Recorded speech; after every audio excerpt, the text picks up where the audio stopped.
Dr. Lauren Beardsley, and today I have the pleasure of being with Ina Topiler, and she is, I'm so pleased to have the opportunity to chat with you because you have so much to share with us. So Ina, you're a certified clinical nutritionist, and what I love that you are the health detective. I was reading a bunch about that, and we'll get into some of your podcast content and why that is something that you are referred to as. You hold a master's degree in human nutrition and practice using a functional medicine approach. Ina is the founder of Complete Nutrition and Wellness, which is an integrative nutrition practice, and you also are the host of Health Mysteries Solved podcast. Ina is also the co-founder of Pregnaceuticals, which is a prenatal nutrition line, and co-founder of My Custom Cleanse. A lot of that you can find on her website if you are interested in learning more. So Ina, you did not start out in the wellness field, which I found interesting. And you state that really there was like a kind of an inner guidance towards that journey. Your memory of childhood includes feeling sick often, and actually had several chronic illnesses, while you were in, I think, as early as 20.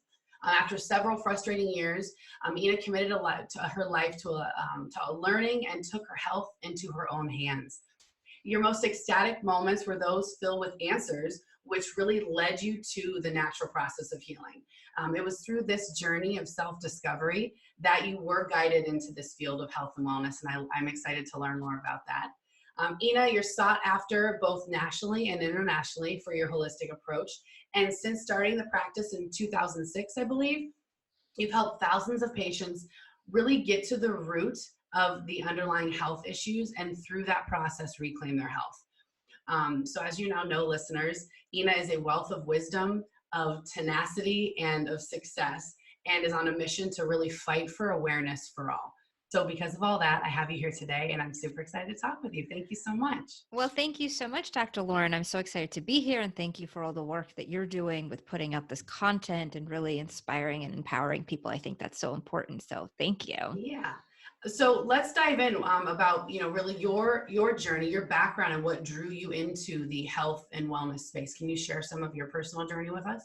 Yes, definitely. So for me, it was really my own health. And, I wasn't, as you mentioned, I wasn't in the health field. I worked on Wall Street. I have a degree in finance for my undergrad, and I was never super interested in health. I always ate okay, but, I also known to have the occasional Twinkie here and there. And, I think my parents were always kind of, in general, somewhat educated about health, but I wouldn't consider us like a very healthy household per se, but it was my own health issues that led me there. And like you mentioned, it was early on. When I was younger, I was never like a super healthy child. I got sore throats a lot, I had colds a lot, I constantly had stomach aches. And, but I think like when you're a child, your parents are like, okay, like it is what it is. It's fine. You're okay. Everything is fine. And then, I went through high school, and that's when I actually started to have a lot of skin issues. And, I know some people don't think of that as a health issue, but, I think just vanity aside, what's going on in your skin has a lot to do with, of course, what's happening inside your body. For me, though, at that point, it was very vanity. And it's like, oh my gosh, I'm a teenager, I have pimples. And everyone's like, oh yeah, you'll just get over it. And I did all the prescription creams and the antibiotics. I even did Accutane in college, which helped for 6 months, and then it came back. Yeah. And so this was sort of my driving force. Like, why does my skin look like this? Like, what's going on? And I've tried different things, but nothing really holistic or more alternative. It was really more just, medications and things like that. Yeah. And then when I graduated college and started my job, I was feeling really tired. And I've always felt tired, but it was more so, it was my first time working every day, 9 to 5, commuting, and I just wanted to go to sleep. And I lived in New York City at the time. I should be having the time of my life, but instead I wanted to take a nap at 5 o'clock. And so I was tired. I still had a lot of the IBS symptoms. I then started getting a lot of headaches. I had a lot of PMS issues. And then I was like, okay, something is going on here. And so I started seeing different doctors. They didn't really find anything in blood work, but they would just prescribe things for me based on my symptoms. Oh, you're tired. Well, here's something that's an upper, or, your skin is still an issue. Here's another antibiotic. Right. And, Mm-hmm. and I saw these different doctors, and it was a very disjointed type of care. Mm-hmm. Where one doctor would give me medicine, which will give me side effects, like all those antibiotics gave me a yeast infection, which then I had to go see a gynecologist for, and then I saw a neurologist for my headaches who told me I need to exercise more. But I was like, I'm too tired to exercise. And then the gastroenterologist told me that IBS is what it is, and there's Mm-hmm. nothing I can do. So it was just a very frustrating, I would say probably about 2 years. Mm-hmm. And, at that point too, I was getting chronic yeast infections at the time. So, all of those antibiotics for my skin, but also then going back to childhood, having all of those strep throats and other infections. I mean, I was on tons of antibiotics. Mm-hmm. And so, it took 2 years to kind of like be really frustrated with all of Mm-hmm. this and getting this care that really wasn't getting me anywhere. I remember seeing a chiropractor who was somewhat more integrative, and he said, "Oh, I know what you have." And I'm like, "Okay, what is it? What is it?" He's like, "You have fibromyalgia." And I'm like, "Okay, what is fibromyalgia?" We're going back 20 years at this point, Yeah. not as common. And he's like, "Well, it's like where everything hurts." And he was like, "See, I press here and it hurts, right?" And I'm like, "Well, I don't know if it hurts, but it's a little tender." Yeah. And I was like, "So what do I do?" And he's like, "Well, there's really not that much." And I'm like, "Oh my goodness." So, Yeah. this is, here I am seeing someone more natural, and now they're telling me I have some disease that there's no cure for. But anyways, Yeah. long story short, I ended up finding a clinical nutritionist and a naturopath who was really able to explain everything to me. We ran Awesome. a lot of tests, that one more functional test that, we all do right now in functional medicine. Yeah. And, it showed a lot of different things. I had gut dysbiosis, I had candida, I had parasites, I had different bacteria. I had mercury. I had 16 amalgam fillings in my mouth because I Ooh. grew up in Lithuania, and Ah. that's what they did. So I had that. I also found out Hashimoto's. Actually, I found that out even before seeing the naturopath. And then they told me there's nothing that could be done for that. And eventually I would need medicine. Mm. So, he was really able to show me all of the underlying things that Yeah. led to all of my concerns. And I just fell in love with it because it made so much sense. And, I was so excited, not because I wanted to have these things, but because it actually made sense as to why, and I always had more of like a science kind of mind. Like I like Mhm. to like see how things fit together and like what creates what. And so this was just like, oh my gosh, like this makes sense. And, it took a little while. Obviously it wasn't overnight knowing all of these things. I had to go through different cleansing and different support of my biochemical pathways, and I had to Mhm. change my diet, and I went gluten-free and I went dairy-free and I did a lot of stuff. So it wasn't overnight, but with each thing that I changed, I felt better and better. Mhm. And from then is when I was like, wait a minute, like if I can help myself, I can help others too. And I actually went back to Yeah. school to learn more for myself, Uh, honestly, because I was like, well, what else can I do to help myself? What else can I Yeah. fix? And then it sort of just started with, for helping friends, and then friends of friends. And here we are almost 20 years later. I love that. I love it. And I feel honestly, when I'm alone, a lot of times I'm so grateful for my medical background, for myself and for my family, because it really Hmm. did provide so much that I'm able to apply to my life and allow for, the healthy person I consider myself to be. So yeah, it's huge. It's so, it's something that you are so enthusiastic about. You just want to like share with everybody because like you found the Yeah. secret. And I think for you, it sounds like you had the frustration, rightfully so, but leaned into more like that curiosity and really like started to feed that because you knew that these things had to make sense, like there had to be root behind all of it, and just kept exploring, which I Yeah, give you a lot of credit because that takes some persistence for sure. it does. And I think like when you were talking about sort of being guided, Hmm.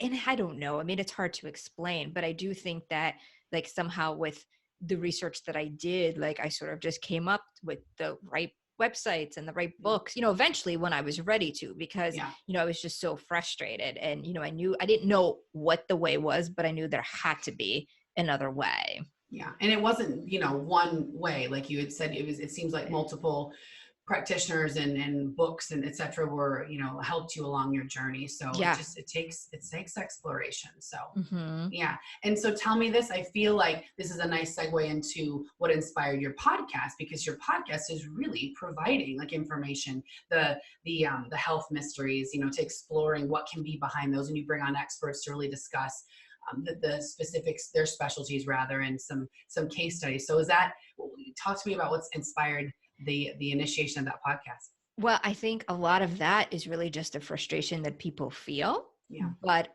also it's really to give people an understanding that the answers really are out there. And that's something that I talk about in most shows, because I think even in functional medicine, I talk to a lot of different practitioners, and a lot of the people that I see come to me usually from, sometimes conventional doctors, but a lot of times also from other functional medicine doctors. And, they're on different diets, but they're still so frustrated because they're sort of spinning in circles. And, as much as, of course, the functional approach is wonderful and we could figure stuff out, it's a combination of that, but also like the encouragement and the empowerment so that people feel like there is something that they can do.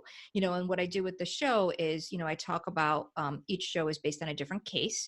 And I talk about some of the symptoms that were, quote unquote, mysterious. And I think depending on who you ask, some people may think it's more mysterious than others, but I think overall conventionally it is mysterious, and things that a lot of doctors will say there isn't necessarily a cure for, and not that, obviously preface this with saying, I'm not saying there's cures for things, but it's about rebalancing the body so that we get out of that state of not being at ease and create balance, which then makes a lot of the symptoms go away. Obviously no one can say that we can, quote unquote, cure an autoimmune disease, but if we look at the underlying issues of what created the autoimmunity and what got the immune system to get, all riled up, so to speak, then we can bring the antibodies down and we can make it more dormant, bring it into remission. It's not a cure, but it's, still very, very beneficial.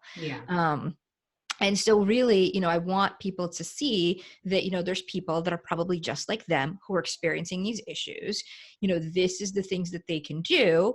And then I talk about what I did with that person and the results that they saw, and I really kind of want to show people that there is no one size fits all. But, if let's say they have something like IBS, right?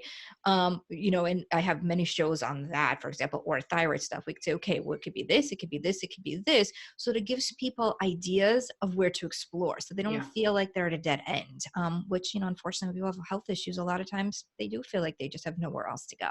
Yeah. Well, as practitioners that have been working for years in this field and doing this work, there are patterns that we see. That's just the reality of each person, and each person's journey is unique. But to be able to shed light on, explore this, look here, this is a possibility, and not just the one answer, but to allow just the awareness or knowledge of where to start looking is huge for empowerment. Yeah. And, I talk about, of course, a lot of I'm such a science geek, for people that listen to my show, they know I'm like, this pathway is this and this leads to that. So, I do a lot of the biochemical, though I think, I work on explaining things pretty well so that I think people can really understand. And it's a lot of layman's terms. But in addition to a lot of the nitty gritty science, I also look at a lot of the other angles too, because really, we have to look at our whole body. And there are some cases where it was something where it was an underlying trauma or some type of a belief system that affected it. So it might be a combination of the biochemical plus some of those things. And sometimes people get so into the science. And again, it's really important. I'm very into it as well, but they sometimes forget about some of these other things. And it is, a combination approach. Yeah. And a lot of times when I'm working with my patients, I tell them, allow for me to help identify obstacles like biochemical obstructions and just different nutritional deficiencies, diagnoses that we can identify, to then address them and get those out of the way so that they can really put practices in place, like behaviors and mindsets and all beliefs, et cetera, to allow for those to, make a lot more, contribute to more success. You need to address really both. It's about looking at the whole picture. So I think educating those on those conditions and things is a huge important piece. And you do a lot of exploration with testing and different things within your site and your practice. Yes. Yeah. I love functional testing. I just think that it gives so much information. That are validating, that are it just helps someone understand themselves from the outside and then the in, what is going on internally and how can that make sense with what I'm experiencing. Beyond the the testing and the science fun, which I totally can geek out with you too. Are there any traits that you recognize in some of the people you work with that allow for more success or more resilience? Well, I think definitely. So, the first thing I think is going to be mindset. And I think that if we use, the Pareto's law and 80-20 rule, which, I know a lot of people talk about, I think 20% is the things that you do and like the science, and 80% is going to be mindset. And that works in a lot of different aspects of our health. And so those that really and you don't have to believe a lot, right? Sometimes when people have, a lot of chronic issues and they've dealt with it for a long time, it might be hard to truly believe they're going to get better because they may be in this for, 10, 20, 30 years. But even if there's like 1% of you or 2% of you that has that belief that it is figure outable, so to Hmm. speak, that is really, really, really helpful, because there are some people that come in and they say, you know what, I've dealt with this forever. I don't even know why I'm seeing you. There's nothing you can do. I mean, it doesn't happen often, but there are Yeah, cases yeah. like that. And so before I do any science, we worked on shifting that belief system.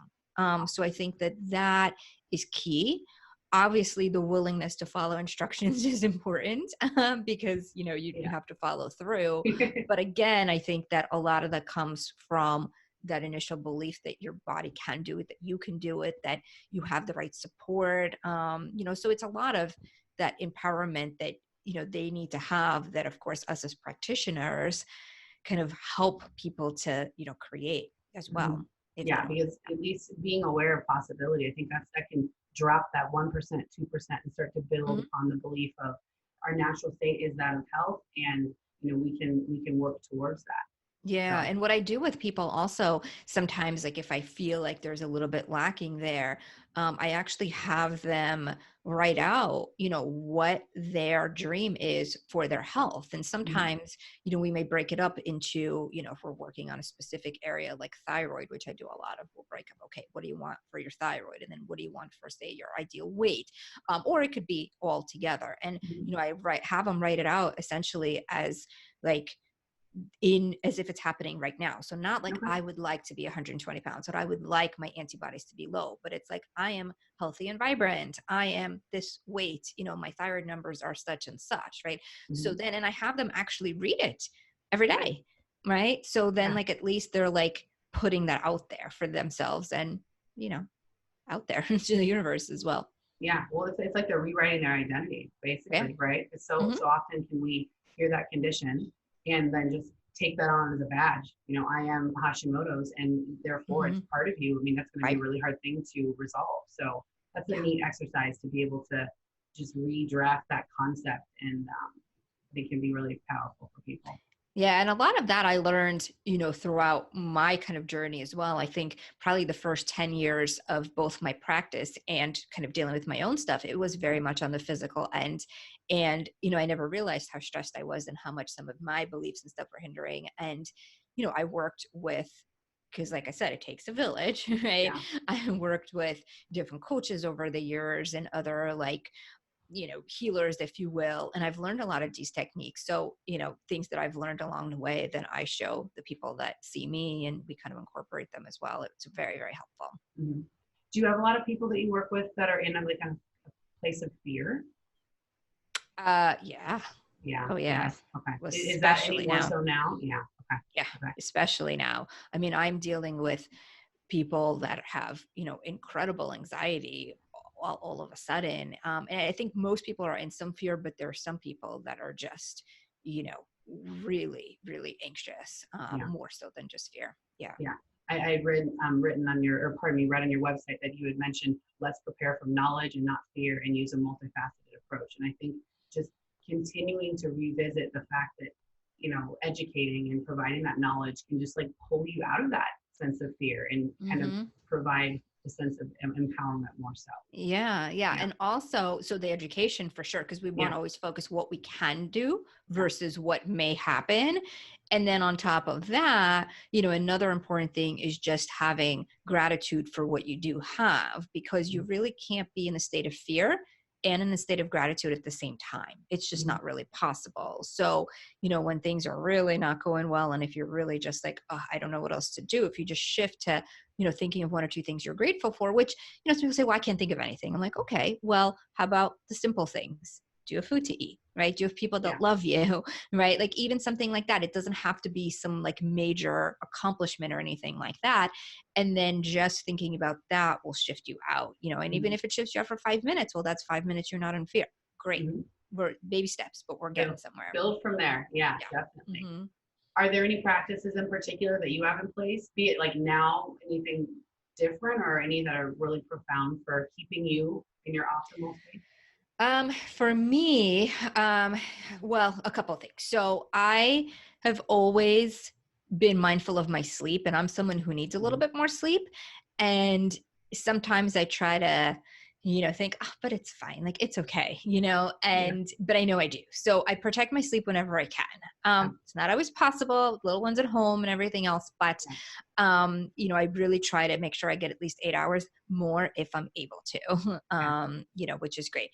And then I try to meditate. I was very good at doing it twice a day every day. I have to be honest, I've fallen off a little bit, but I do it at least once a day. Mhm. I try to really tune into my body, even if it's for 5 minutes, and just kind of feel what's happening. Um, I take all my vitamins. I am um, more so, I mean, I take all of my regular regimen, but then I've added in some vitamin C and zinc and a few other Yeah. things on top of that.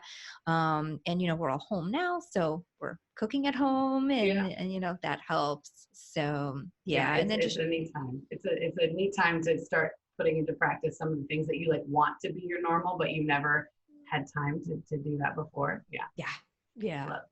Are there any practices that you're more so encouraging for some of the people you're working with right now, or do you kind of communicate what you're doing on your own?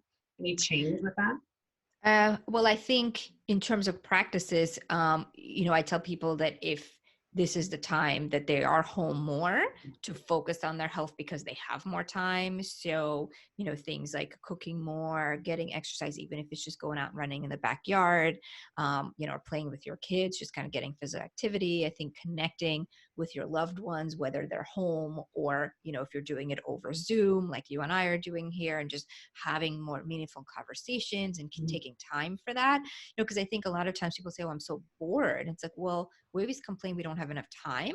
Yeah. So now we have more time typically. So let's use that to like really connect with others, and so also like things that you may wanted to do, like maybe start a meditation practice or start some time of a journaling practice or a mindfulness practice. This would be a great time because it's going to help with stress, and then hopefully set you up to continue when things do go back to normal.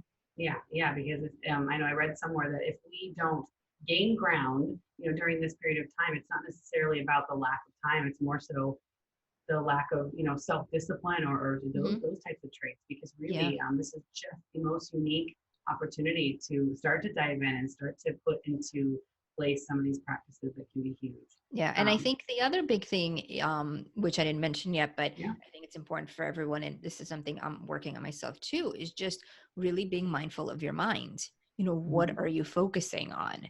Mhm. Because when it comes to fear and everything else, right?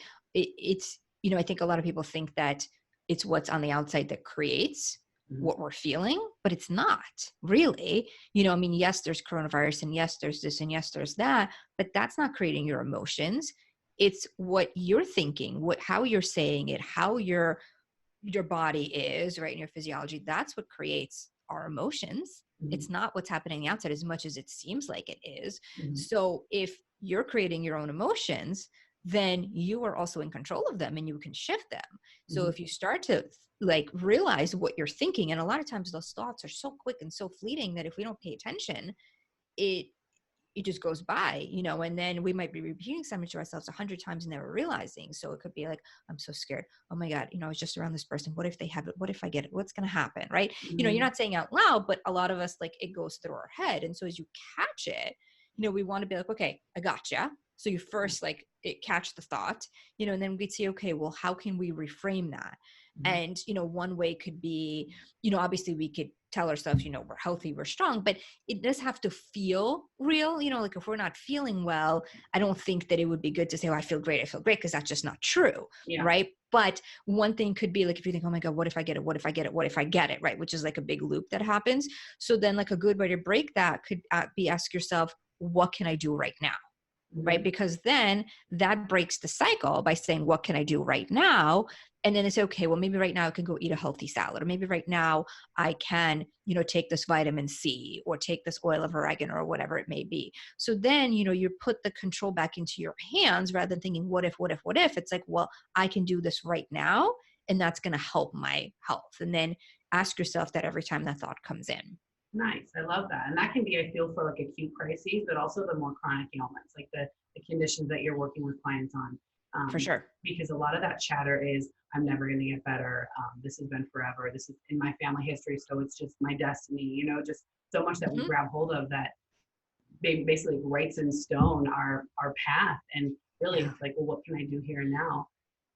Knowledge and is power, and knowing what to put in place to just start taking those small steps. So, yeah, for sure. Yeah, for sure. That's a great message for here and now. And is there any other like unique message in particular that you want to share with the world from Ina? Yeah. Well, I think, from a bigger picture, I would say more so even just what's happening right now is that we just have to know that if something is going on with your health, there is typically an underlying reason. And so things are able to be figured out. Even if 10 people told you that it's not the case, there's so many different modalities out there, and there's so many different things that we can do that really most things are figure outable. And, I think the biggest thing is to really not lose hope and not lose faith. Now, again, I'm not saying let's just sit here and have faith and do nothing, right? Like we have to do things, but there's always avenues to look at. And, there's so many resources, obviously now with social media and online and, with everything that you're doing and I'm doing and all of these other practitioners are doing, that, the answers are really there. And just to know that, there's something that you can likely do.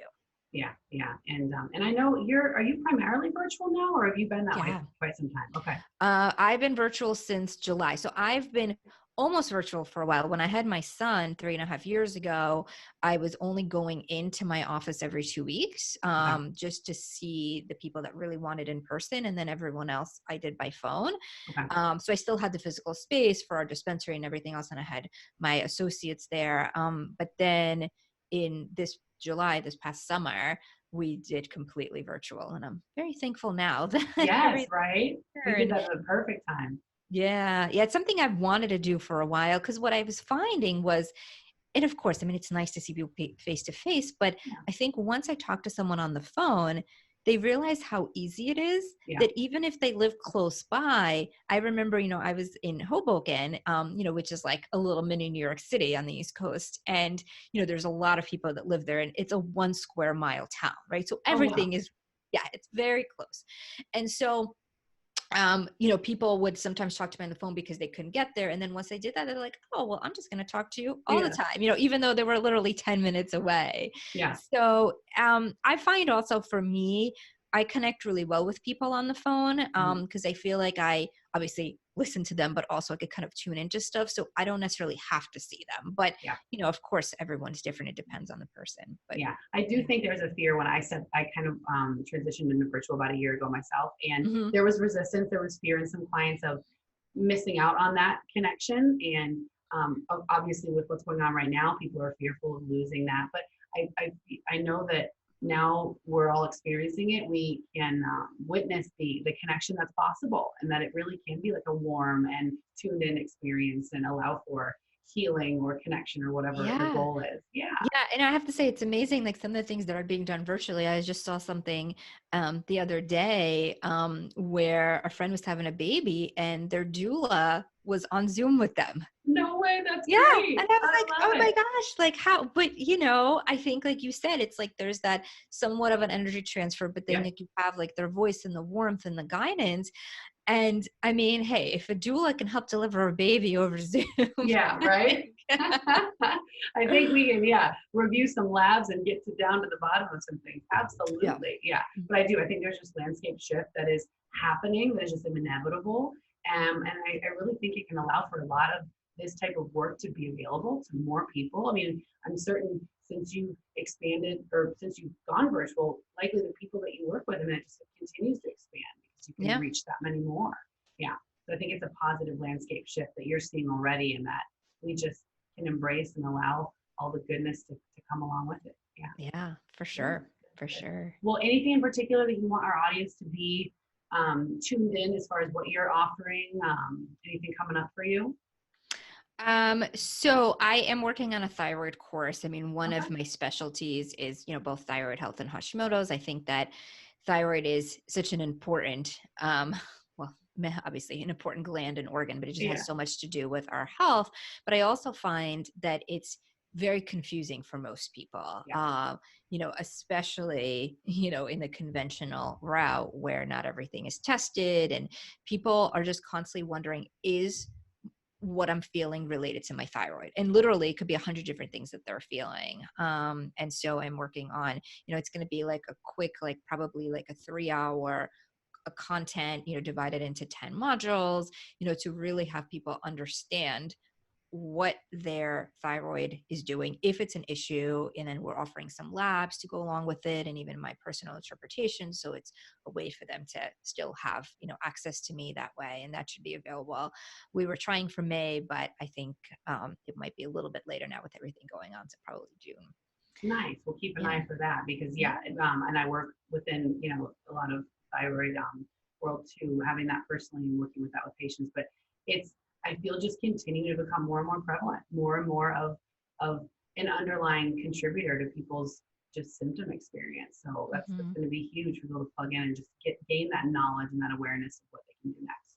So Yeah. I'm excited to see that, and really happy to have had you to share your background and your expertise and how you're helping people, and just to allow people to know that what you're doing, if they can plug into that, to take that curiosity and feed it, because it really is important to not suppress just that like innate curiosity of something's going on. Listen to your body, tune in, and know that there are always answers, and keep searching. Yeah, absolutely. Absolutely. Yeah. And I think, just with everything you're doing, thank you to you for putting out all of this content and just showing people, introducing people to different practitioners to show them all the different things that they can do and people that can help them. So I appreciate all the work you're doing. Yeah, well, thank you so much. And I look forward to continuing talking with you down the road. But thank you very much for being here today. I really appreciate it. Of course. Thanks for having me.